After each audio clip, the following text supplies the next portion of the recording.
안녕하세요. 모두의 오디오입니다. 오늘은 스피커 구조, 원리와 이해에 대해서 한번 말씀을 드려보도록 하겠습니다. 스피커에는 여러 가지 항목들이 존재하죠. 통도 있고 네트워크도 있고 유닛도 있는데요. 유닛도 뭐 트위터, 미드레인지, 우퍼 뭐 다양하게 이제 구성이 되는데요. 그 중에서 이제 이해를 쉽게 하게 미드 우퍼라고도 할 수 있고 그냥 우퍼의 성질에 가까운 교보제를 하나 파손된 거 가져다가 한번 말씀을 드려보도록 할게요. 더스트 커버가 눌렸고 엣지가 다 상한 건데 제가 미리 분리를 좀 해놨습니다. 이렇게 더스트 캡이에요. 이 부분이 더스트 캡이 눌리면 스피커의 가치에 하락을 하게 되고 보기에도 좀 좋지가 않은데요. 일단 우퍼, 미드 우퍼와 우퍼의 계열에서의 이 더스트 캡은 안쪽에 보이스 코일이 이제 보빈과 보이스 코일이 이쪽으로 왔다 갔다 이동을 하게 되는데 이 부분에 먼지가 들어가는 걸 방지하는 게 첫 번째입니다. 두 번째로는 이렇게 눌려 있기 때문에 뭐 눌렸다면 이렇게 펴서 다시 이렇게 쓰게 되면 어쨌든 눌렸던 자국은 이렇게 남을 수밖에 없어요. 그래서 이런 걸 신품 더스트 캡으로 이렇게 바꾸면 관련한 그 사이즈가 같은 걸로요. 약간 더 큰 거긴 합니다만 이렇게 넣게 되면은 일단 더스트 캡 눌린 거에 대한 티는 좀 안 나지 않죠. 깨끗해지는 건 좋은데 문제는 뭐냐면 일반 분들이 대충 이거를 제거하게 되면 이 콘에 알루미늄 콘이면 거의 찌그러뜨리실 거고요. 이렇게 콘지 종이로 된 콘이었다고 해도 이 종이 콘이 붙어 있는 데가 같이 따라오게 되는 경향을 띱니다. 열을 주게 되면 비교적 깨끗하게 뗄 수가 있지만 이것도 상당히 주의가 필요하기 때문에 더스트 캡이 찌그러진 게 많이 거슬린다라고 하면 가급적 그냥 쓰시는 걸 저는 권장드리고 그렇지 않다라고 하면 수리점에 보내시는 게 훨씬 더 안전한 일이 됩니다. 아주 저렴한 기종으로는 한번 해보시면 감이 조금 오실 거예요. 그래서 이 더스트캡의 찌그러짐에 대한 부분은 음질적으로 차이가 있습니다. 그러나 우리의 귀로 느끼기에는 굉장히 어려운 수준이다. 예를 들어서 페이지 플러그 같은 것도 뾰족한 것들이 달린 것들이 있습니다. 그 뾰족한 페이지 플러그를 제거해서 이렇게 없는 타입으로 변경이 되게 되면 요 정도는 우리 귀로도 느낄 만한 정도는 됩니다. 그게 크냐 작냐는 다음 문제고요. 하지만 요런 일반적인 원형을 가지고 있었을 때와 요 정도 찌그러졌을 때를 우리 귀로 체감을 한다? 상당히 어려운 일이라고 봅니다. 하지만 보기가 좀 많이 안 좋으니까요. 그래서 더스트 캡에 대해서는 너무 그렇게 아주 크게 생각할 필요는 없다. 하지만 눈으로 좀 직관적으로 보이는 부분이니까 이건 개인에 대한 부분일 것 같고요. 애초에 엣지가 많이 다 사과 손짓 타입의 폼 타입 엣지가 사용이 된 기종인데 이게 한 20년 정도면은 주로 좀 많이 삭습니다. 부분이 없었던 거기 때문에 그러면 이제 스펀지 타입 엣지 교체해서 다시면 돼요. 그러면 앞뒤로 이동하는데 엣지라고도 불리고 서라운드라고도 불립니다. 이 부분이 삭게 되면 센터를 유지하는데 상당히 많이 기여를 하는 부분이거든요. 그래서 이 부분이 고무 엣지라고 하면은 거의 30-40년 넘어갈도록 육안상으로는 문제가 없지만 이렇게 쫙 열어보면은 균열 쭈르륵 가 있고 이게 딱딱하게 경화가 되어 있는 엣지라면 고무라도 30-40년 정도 이후가 됐다면 교체 한번 해주시면은 타이어 같은 개념이에요. 자동차에 교체해 주시면 됩니다. 완벽하게 동일한 재질로 해주면은 좋겠지만 초고가의 뭐 유닛이 아니라고 하면 같은 사이즈에 대체한다라고 해서 그게 큰 차이를 나타내진 않아요. 범용적 사이즈의 엣지가 있기도 하고 독특한 구조나 성질을 가진 것도 있어서 요건 구분을 하셔야 됩니다. 엣지를 이렇게 제거하고 나면 이제 콘만 남습니다. 그러니까 엣지와 서라운드 또는 엣지라고 불리는 것과 이 콘을 혼용해서 콘에 상처가 있는 걸 엣지가 상했다고 말씀하시는 분도 계시고 이 구분이 명확하게 되지 않는 경우도 있는데 요것이 콘입니다. 아까 제거한 요 테드리크의 엣지 또는 서라운드입니다. 그래서 콘이 이렇게 앞뒤로 움직이면서 우리가 귀에 공기 중에 파동을 통해서 우리가 소리를 듣게 되는 거거든요. 이걸 옛날에 종이로 되어 있는 건 이제 콘지라고 많이 불렸고요. 이제 알루미늄이라든가 그 외에 금속재 같은 것들 다양한 소재, 복합 소재, 폴리 뭐 여러 가지 것들이 플라스틱 계열도 많이 쓰고요. 종이 계열도 여전히 많이 쓰고요. 알루미늄 같은 금속 계열도 여전히 많이 쓰이는데 이 콘지의 속성에 따라서 소리도 또 많이 변하죠. 근데 구조 먼저 한번 보여드리면 미리 한번 열어놨습니다. 요 부분 갈색에 보이는 요 부분이 댐퍼입니다. 요것이 앞뒤로 이동하는데 붙잡고 있으면서 사이드에서 살짝 보시게 되면 이렇게 앞뒤로 이동을 한단 말이죠.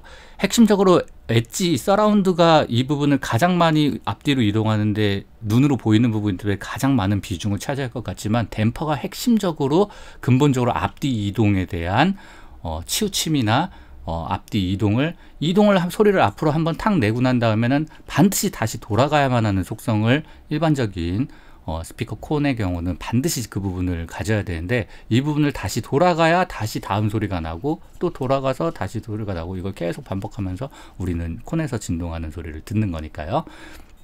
그래서 이 댐퍼가 두껍고 강하고 위에 코팅 같은 것들까지 되어 있으면 이 댐퍼가 딱딱 단단합니다. 단단할수록 서브우퍼 계열 쪽에 가깝죠. 서브우퍼 같이 초저음을 내는 유닛들은 이 부분이 굉장히 두껍고 굉장히 강합니다. 자, 그렇다면 어떻게 될까요? 앰프가 이 스피커를 원활하게 구동을 시키는데 굉장히 많은 힘이 필요하고, 이런 서브우퍼 계열로 들어가면 저역을 최저한이 낮은 주파수대를 가지고 있는 기종들은 구동이 어려워요. 그래서 서브우퍼에 들어가는 파워앰프 같은 경우는 뭐 300W, 500W, 1500W, 4000W 뭐 이런 것들이 쓰이기도 하는 거죠. 그런데 홈오디오 기준에서는 북셀프의 우퍼, 미드 우퍼 또는 3웨이의 우퍼 정도라고 이제 생각을 해봤을 때, 이 부분이 너무 강하면 구동이 어렵고 저역 하한에는 되게 좋지만 중음 구현하는 데는 또 약간 단점으로 동작하기도 되게 쉽거든요. 동일 구조상이라고 하면. 그래서 이 부분의 댐퍼의 컨디션이 굉장히 중요하고 엣지보다도 더 중요해요. 근데 이 댐퍼는 비교적 수명이 엣지보다 훨씬 깁니다. 기종에 따라 달라요. 고급 모델은 매우 길고요. 저급이라고 하면은 경우에 따라서 그렇지만 그래도 엣지보다 훨씬 더 수명이 긴 쪽이다. 천 재질의 코팅 들어간 주름을 주어서 앞뒤로 이동하면서 하는데 기여를 해주고 있는 거고요. 바로 아래쪽에 요게 보빈이에요. 이 보빈의 보이스 코일, 요게 핵심이죠. 또 보빈의 보이스 코일이 이렇게 감겨 있는 겁니다. 이 건선의 비율에 따라 임피던스도 변하고, 이 코일의 종류에 따라서도 소리가 또 많이 변하게 되는, 이 코일이 굉장히 얇게 감기고, 이 직경, 이 좁아질수록 고음을 잘 내게 되고요. 이게 넓어질수록 저음을 잘 내지만 반대로 고음을 조금 더 못 내는, 그렇기 때문에 제가 늘 얘기하는 스피커는 이렇게 시소 형태의 속성을 많이 지닌다. 저음 많이 뽑고 싶은, 이 사이즈 내에서 저음을 굉장히 잘 내는 유닛으로 만들고 싶다면 더스트 보이스 코일의 보빈의 직경을 이렇게 키워 놓으면 돼요. 고음을 좀 더 잘 내는 쪽으로 가고 싶다면 더 줄여낼수록 고음 성향을 조금 더 잘 내게 됩니다. 그래서 플레인지라고 하면은 고음 쪽의 성향을 좀 더 지닌다면 좁게, 저음을 잘 내고 싶다면 직경을 좀 넓게 하는 게 기본적으로 좀 더 유리한 그런 부분들이 있다라는 말씀이고요. 보이스 코일이 얇아질수록 고음 쪽에 조금 더 유리해지고, 보이스 코일이 두꺼워질수록 저음 쪽에 좀 더 유리해지고요. 보이스 코일이 얇아질수록 내구성이 조금 더 손실을 입을, 먼저 그 부분이 단선될 확률이 조금 더, 그러니까 무리한 출력이 들어갔을 때 혹은 쇼트 같은 얇을수록 빨리 그 부분이 단선이 된다.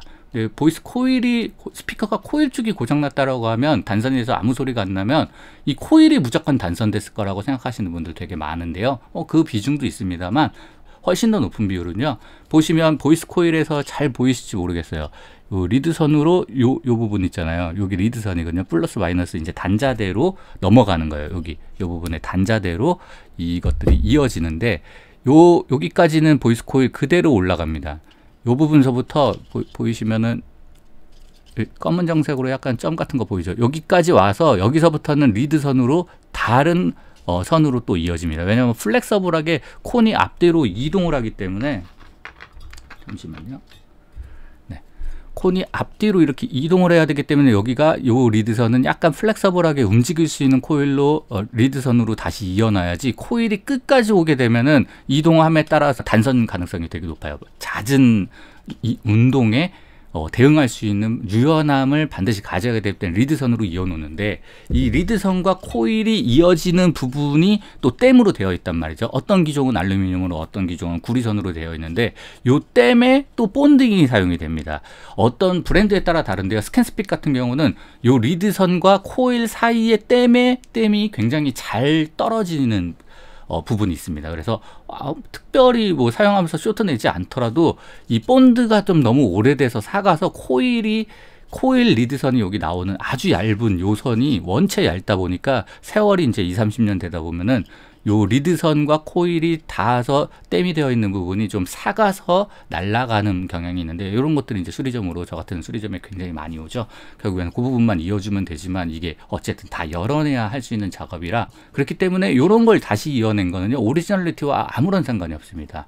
하지만 그래서 쇼트가 일어나거나 고출력이 과다 입력이 들어왔을 때는 이 보이스 코일이 단선될 수밖에 없는데, 이 단선이 됐을 때 이 부분만 날아가게 하기 위해서라도 이 리드선과 보이스 코일이 나눠져야 되는데, 경우에 따라 이 부분이 또 굉장히 댐이 잘 돼 있거나 오히려 거기가 딱 단락이 돼야 되는데, 그렇지 않고 여기가 안 끊어지면 보이스 코일 안쪽까지 이제 데미지가 들어오게 되죠. 그렇게 됐을 때에는 이 코일이 중간에 끊어지거나 타게 됩니다. 타면 뭐 코일이 이렇게 쭉쭉 감겨져 있잖아요. 이게 떡하고 붙어 있는 상태가 되어서 아무런 움직임을 낼 수 없고, 이 보빈부터 열 때문에 휩니다. 이 코일이 끊어질 정도가 된다는 건 이 안쪽에 엄청난 고열이 발생을 하게 되거든요. 순간적으로 부풀고 딱 하고 이렇게 화상을 입으면 이렇게 굳거든요. 그런 식으로 변경이 됩니다. 그래서 보이스 코일이 끊어진 케이스는 보이스 코일을 새로 감는다든가 다시 이으면 되는데, 이 두 가지는 오리지널리티와 변형이 있는 쪽이다 라고 보시면 되고요. 그렇지 않고 요 리드선만 바뀐 케이스는 오리지널과 변동이 전혀 없다 라고 이해를 하셔도 될 것 같아요. 그래서 또 많은 비중의 수리점, 이제 저는 스피커 수리점을 겸하고 있는데요. 이 부분이 또 리드선하고의 단락, 보이스 코일의 끊어짐, 이 또 비중이 높지만, 그거보다 더 많은 비중이 앞뒤로 이동하면서 아무런 소음이 나지 않아야 됩니다. 당연하죠. 여기에 이 코일의 요 직경과 이 마그넷의 요 가운데 통로를 앞뒤로 이동을 하는 거니까요. 근데 이 이동하면서 이게 보이스 보빈이 살짝 찌그러졌다던가, 엣지가 다 한쪽이 사갔는데 오랫동안 교체하지 않고 그냥 방치했던 기종들은요, 이렇게 보시면 이렇게 서 있잖아요. 보통에 우리는 이렇게 놓기도 하지만 대부분의 스피커는 이런 식으로 매달려 있잖아요. 그러면 한쪽이 지금도 엣지가 없는 상태니까요. 이러면 보시면 아시겠지만 아래쪽으로 좀 처집니다. 이 상태로 오랫동안 1년, 5년 이런 식으로 보관을 하게 되면 아래쪽으로 처진 상태가 되는데, 그러면서 이 보빈이 보통 알루미늄 계열의 이제 금속 계열이거나 종이 계열로 이루어져 있는데, 이게 워낙 얇아요. 그러면 살짝 눌리면서 이게 원형이 동그란 완벽한 원형을 구현이 돼야 되는데, 이게 살짝 찌그러진다던가, 혹은 마그넷이 한 번씩 이탈하는 경우가 있습니다. 그래서 얘가 한번 보빈이 한번 찝히는 거죠. 그래서 원형을 잃었다든가, 이 안쪽에 요 테두리가 완벽한 원형을 구현을 해야 되는데, 지금 얘는 이렇게 찝어놨지만 자석이 본딩으로도, 자석의 힘으로도 붙어 있지만 요게 한가운데를 이렇게 유지해야 돼요. 요 마그넷, 검정색의 마그넷과 요쪽의 마그넷이 균일해야 이 안쪽에 요게 균일한데, 여기에 충격 같은 거 한번 쿵 하고 택배를 한다던가 혹은 떨어뜨린다던가 이런 걸 겪은 스피커는 요게 삭 하고 밀리면서 한쪽은 좁고 한쪽은 넓어지는, 그러면 얘가 보빈이 완벽한 원형을 가지고 있어도 여기서 사극사극 되는 소리가 납니다. 굵은 이물질이 들어가게 되면 여기서 사그닥 될 수밖에 없어요. 왜냐면 보빈과 보이스 코일의 직경이라는 게 있고, 이 마그넷과 요크의 이 길이가 있는데, 이것보다 살짝 좁아져서 살짝 이동을 하게 되면 거기에서 싹 스극스극 하는 소리가 나는 거죠. 그래서 스피커를 중고를 구입하시거나 이럴 때 판매자에게 동의를 구하고서 한번 눌러보면 스극 하는 것들은 가급적 구매하지 않는 게, 기종마다 조금 다르긴 한데요. 일반 기종들은 대부분 그런 정도를 괜찮고요. 뭐 캐프 B110 같은 기종은 구조상 약간 앞뒤로 눌렀을 때 약간 서걱하는 경우들이 있을 수밖에 없긴 합니다. 없는 게 당연히 좋지만요. 그래서 그걸 실제로 귀로 들었을 때 피아노음이라든가 우퍼 같은 경우는 조금 더 저음 쪽, 목소리 쪽이 되겠죠. 아무튼 그런 피아노 타건음 쪽에서 중음 정도가 됐을 때 우퍼라고 하면 거기서 찌그득 하고 걸리는 미묘하게 이렇게 안 좋은 소리가 나는 기종들은 센터가 이탈된, 센터 이탈된 경우 완벽한 원형을 구현하지 않고 약간 찌그러진 케이스를 말하는 거고요. 보빈이, 여기는 완벽한데 보빈이 그랬을 수도 있고요.